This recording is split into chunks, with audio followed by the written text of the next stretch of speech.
Period delay होने से हम सभी टेंशन में आ जाते हैं और सबसे ज्यादा टेंशन ये होती है कि कहीं प्रेगनेंसी तो नहीं हो गई, अगर हम नहीं चाहते कि प्रेगनेंसी हो तो ये जानना बहुत जरूरी है कि पीरियड डिले होने का प्रेगनेंसी ही सिर्फ एक कारण नहीं होता है।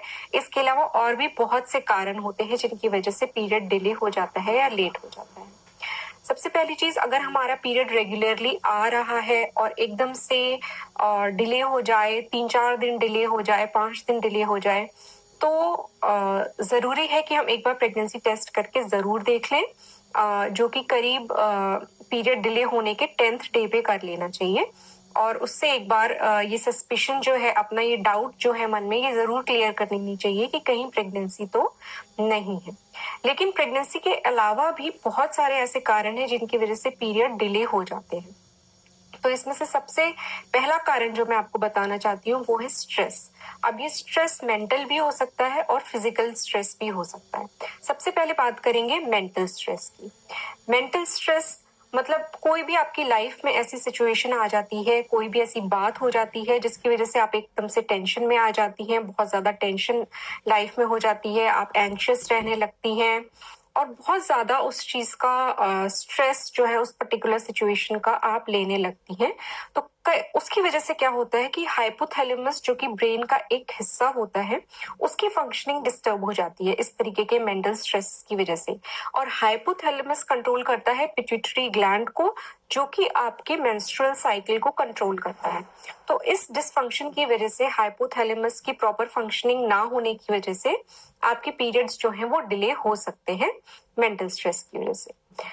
तो ये तो हो गई मेंटल स्ट्रेस की बात, जिसकी वजह से आपका पीरियड डिले हो सकता है। दूसरी चीज है फिजिकल स्ट्रेस या बहुत ज्यादा फिजिकल एक्सर्शन। मान लीजिए कोई लाइफ में ऐसी सिचुएशन आई है या कोई भी ऐसा काम पड़ा है जिसकी वजह से एकदम से आपका जो फिजिकल एक्सर्शन है वो बढ़ गया है और आप बहुत ज्यादा फिजिकल लेवल पे आपको काम करना पड़ा हो, या फिर आपने एक्सरसाइज शुरू कर दी हो और एकदम से बहुत ज्यादा एक्सरसाइज कर ली हो। शुरू शुरू में जब भी एक्सरसाइज करते हैं तो जरूरी होता है कि पहले शुरू में हम थोड़ी थोड़ी एक्सरसाइज करें और जैसे जैसे धीरे धीरे स्टैमिना बढ़े उस हिसाब से अपनी एक्सरसाइज को बढ़ाएं। लेकिन अगर शुरू में ही आपने बहुत ज्यादा फिजिकल एक्सर्शन ले लिया है तो कई बार फिजिकल एक्सर्शन की वजह से भी पीरियड जो है वो डिले हो सकता है। तो इस तरीके से मेंटल स्ट्रेस हो या फिजिकल स्ट्रेस बहुत ज्यादा बॉडी पे पड़ गया हो, उसकी वजह से पीरियड डिले हो जाता है कभी कभी। इसके अलावा और भी कई रीजंस होते हैं जिनकी वजह से पीरियड डिले होता है। जैसे कि इसमें आपका वेट बहुत बड़ा एक फैक्टर होता है कई बार पीरियड डिस्टरबेंस के लिए। जैसे कि अगर आप बहुत ज्यादा ओबीस है, आपका वेट अगर बहुत ज्यादा है, तो जो ओबेसिटी है वो कई बार डिलेड पीरियड्स के साथ भी एसोसिएटेड होती है और उसकी वजह से कई बार आपकी फर्टिलिटी भी अफेक्ट हो जाती है। अब ओबेसिटी हम किसे कहेंगे, ये जानना बहुत जरूरी है कि ओबीस की कैटेगरी में कौन आता है। इसके लिए आपको पहले अपना बीएमआई कैलकुलेट करना पड़ेगा। अब बीएमआई क्या होता है? ये होता है बॉडी मास इंडेक्स, जिससे हम कैलकुलेट करते हैं या कैटेगराइज करते हैं कि कौन नॉर्मल वेट है, कौन ओवर वेट है, कौन ओबीस की कैटेगरी में आता है और कौन अंडर वेट है।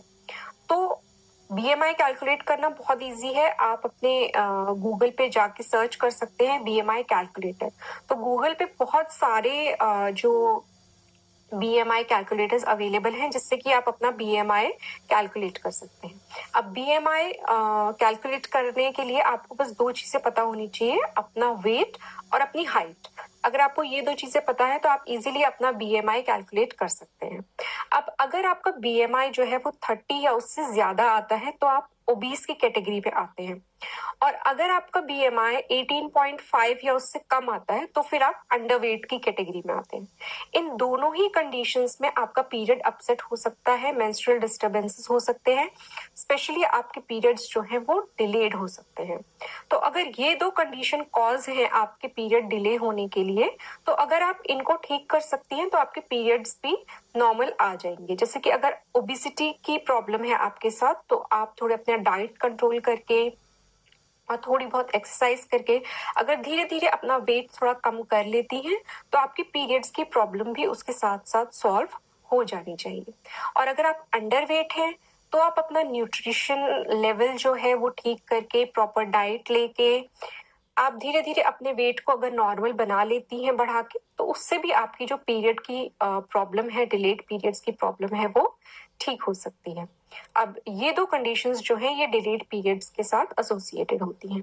इसके अलावा क्या होता है कि अगर बहुत ही शॉर्ट पीरियड में अचानक आपका वेट बहुत बढ़ जाता है, या फिर शॉर्ट पीरियड में अचानक आपका वेट बहुत कम हो जाता है किसी भी कारण से, तो वो भी एक बहुत बड़ी वजह होती है पीरियड डिले होने की। तो इन सब कंडीशंस में जो है आपके पीरियड जो है वो डिलेड हो जाते हैं। इसके अलावा अगर हम और कारणों की बात करें, तो अगला जो बहुत इंपॉर्टेंट कारण होता है पीरियड डिले होने का, वो है कुछ ऐसी बीमारियां या कुछ ऐसी इलनेसेस होती हैं जिनकी वजह से पीरियड डिले हो जाता है। अब ये चाहे एक्यूट इलनेस हो या कुछ क्रॉनिक इलनेस होती हैं ऐसी जिनके साथ की पीरियड डिले होता है। पहले बात करते हैं एक्यूट इलनेस की। अगर आपको कोई ऐसी बीमारी हुई है, निमोनिया हो गया है, मेनिंजाइटिस हो गई है, या कोई भी ऐसी बीमारी हो गई है, कोई एक्यूट इलनेस ऐसी हो गई है जिसकी वजह से आपका जो न्यूट्रिशन लेवल है बहुत नीचे चला गया है, प्रॉपर न्यूट्रिशन नहीं मिल पाया है उस पीरियड में आपको, और बहुत वेट लॉस भी हो गया है, वीकनेस आ गई है बॉडी में उस बीमारी की वजह से, तो भी आपका पीरियड जो है वो डिले हो सकता है। अब अगर हम बात करें क्रॉनिक एलिमेंट्स की, तो कई ऐसी बीमारियां हैं जिनकी वजह से पीरियड जो होता है वो डिले हो जाता है। इसमें सबसे पहले अगर हम बात करें तो थायराइड के जो डिसऑर्डर्स होते हैं उनके साथ जो है पीरियड डिले होने की प्रॉब्लम देखी गई है। अब थायराइड के डिसऑर्डर्स मेनली दो टाइप के होते हैं, एक होता है हाइपोथायरॉयडिज्म और एक होता है हाइपरथायरॉयडिज्म। हाइपोथायरॉयडिज्म में आपके जो थायराइड हार्मोन्स होते हैं वो उनका लेवल जो होता है वो लो हो जाता है, जबकि हाइपरथायरॉयडिज्म में थायराइड हार्मोन्स का लेवल जो होता है वो बढ़ जाता है आपकी बॉडी में। दोनों ही कंडीशंस में आपको डिलेड पीरियड की कंप्लेंट हो सकती है। अब थायराइड डिसऑर्डर्स के अलावा एक और बीमारी होती है जिसको कहते हैं PCOS, पॉलीसिस्टिक ओवेरियन सिंड्रोम। इस बीमारी में भी डिलेड पीरियड्स की प्रॉब्लम देखी गई है। इस बीमारी की वजह से भी आपके पीरियड्स डिले हो जाते हैं। इसके अलावा अगर ओवेरियन सिस्ट्स हैं आपको, तो आपके पीरियड डिले हो सकता है। इसके अलावा पिट्यूटरी ग्लैंड में अगर ट्यूमर हो जाए, जरूरी नहीं है कि वो कैंसरस ट्यूमर हो, कई बार बेनाइन ट्यूमर्स भी होते हैं जो कि कैंसरस नहीं होते हैं, लेकिन उसकी वजह से हार्मोनल डिसबैलेंस प्रोड्यूस होता है आपकी बॉडी में और पीरियड्स डिले हो जाते हैं। इसके अलावा एक ग्लैंड होता है आपकी बॉडी में जिसको कहते हैं एड्रीनल ग्लैंड। ये आपकी किडनी से लगा हुआ ग्लैंड होता है, और अगर इस ग्लैंड का भी कोई आपको डिसऑर्डर या डिजीज हुई है तो भी आपके पीरियड्स जो हैं वो डिले हो जाते हैं। इसके अलावा अगर आपका लिवर प्रॉपर फंक्शन नहीं कर रहा है, लिवर की डिजीज है कोई आपको, तो कई बार कुछ लिवर की डिजीजेस के साथ भी देखा गया है कि पीरियड जो है वो आपके डिले हो जाते हैं। इसके अलावा अगर आपको डायबिटीज है, तो डायबिटीज भी एक कॉज होता है कई बार डिलेड पीरियड्स का। तो ये कुछ ऐसी बीमारियां हैं, कुछ ऐसे क्रॉनिक एलिमेंट्स हैं जिनके साथ डिलेड पीरियड्स की प्रॉब्लम देखी गई है। इसके अलावा कुछ दवाइयां ऐसी होती हैं जो कि अगर आप लेते हैं तो उनके साथ जो है पीरियड डिले हो सकता है।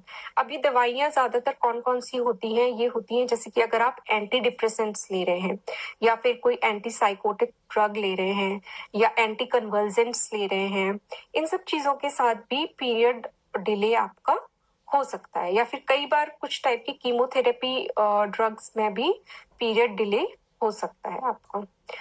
तो ये कुछ दवाइयां होती हैं, कुछ इनके अलावा और भी मेडिकेशंस ऐसी होती हैं जिनकी वजह से पीरियड आपका डिले हो सकता है। इसके अलावा कुछ हार्मोनल कॉन्ट्रासेप्टिव्स ऐसे होते हैं जो कि अगर आप यूज कर रहे हैं तो आपका पीरियड जो है वो डिले हो जाता है इनकी वजह से, जैसे कि डिपो-प्रोवेरा हो गया, या फिर प्रोजेस्टेरोन ओनली मिनी पिल्स हो गई। इनकी वजह से भी कई बार आपका पीरियड जो है वो डिलेड हो जाता है। तो ये कुछ ऐसी दवाइयां होती हैं या कुछ ऐसे कॉन्ट्रासेप्टिव्स भी होते हैं जिनकी वजह से पीरियड डिले हो सकता है। इन सब रीजंस के अलावा कुछ लाइफ में ऐसी सिचुएशंस होती हैं, कुछ ऐसे फेजेस होते हैं लाइफ के जिनमें कि डिलेड पीरियड हो सकता है। सबसे पहले इसमें मैं बात करूंगी प्यूबर्टी की।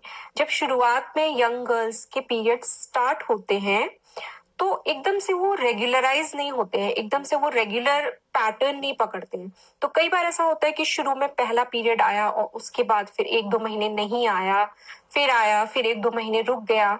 तो कई बार कई लड़कियों के साथ ये प्रॉब्लम देखने में आती है कि शुरुआत के दौर में वो एकदम से जो रेगुलर पैटर्न होता है 30 डेज या 28 डेज वाला, वो नहीं हो पाता है। शुरू शुरू में ऐसे थोड़े पीरियड्स जो है वो डिलेड होते हैं और धीरे धीरे करके फिर वो एक रेगुलर पैटर्न जो है वो पकड़ते हैं। तो एक तो ये रीजन होता है, ये जो फेज होता है लाइफ का, जब पीरियड स्टार्ट होता है 13 या 14 की एज में, उस टाइम पे भी पीरियड्स डिले हो सकते हैं। अब इसके अलावा दूसरा जो फेज है लाइफ का जिसमें कि आपके पीरियड्स डिलेड हो सकते हैं, वो है पेरीमेनोपॉजल जो फेज होता है आपकी लाइफ का। पेरीमेनोपॉज मतलब कि आपका मीनोपॉज का टाइम आने वाला है, उससे पहले आपका पीरियड थोड़ा सा इरेगुलर होने लगता है।